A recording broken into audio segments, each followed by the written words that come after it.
physical disturbance caused by the pressure, parenthesis. In a case like this, supersensible observation can see how the corresponding part of the ether body slips out of the physical.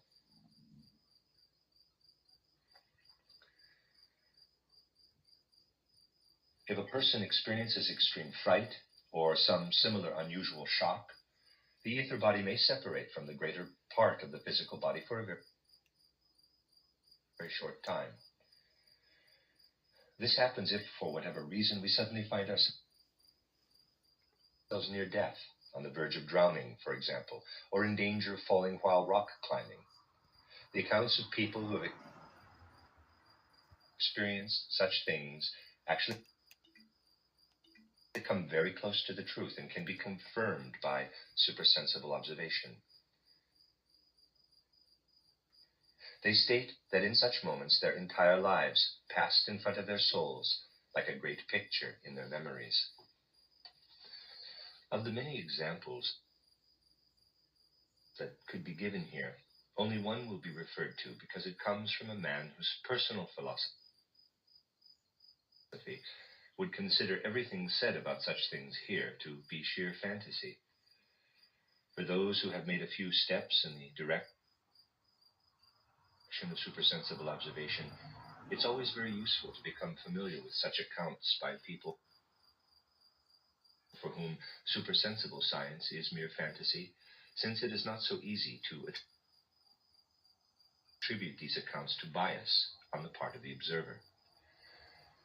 Parenthesis, it is to be hoped that spiritual scientists will learn a great deal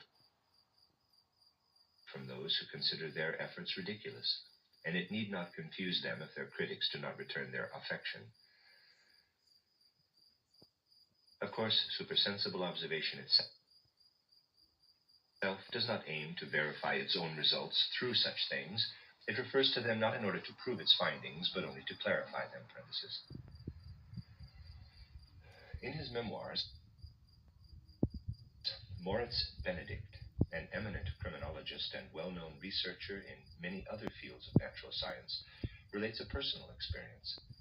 Once he nearly drowned while swimming and saw his whole life flash before him in retrospect as if in a single picture.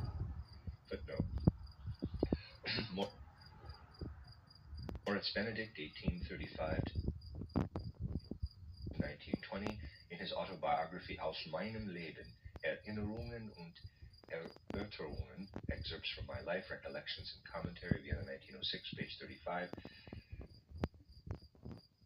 Benedict describes this instance as follows. Quote, I have had a great love for water ever since childhood, and this has prompted several experiences that stick in my memory. I went to great lengths to be able to swim outdoors, and once it happened that I went under while swimming in the Danube. Fortunately, I was driven up against a post that served as a marker for swimmers. For scarcely more than half a minute, I was conscious of the fact that I was drowning and made the remarkable observation that in that brief time, my memories of my entire life passed in front of me at top speed. Psychologists are familiar with this observation, but few people have experienced it personally. I was about 12 years old at the time. End of footnote. If the images seen by others on similar occasions are described differently and even seem to have little to do with the events of their past, this does not contradict what was said above. The images that arise in this unusual state of separation from the physical body are often not readily explainable in terms of their relationship to life. However, if they are considered in the right way, this relationship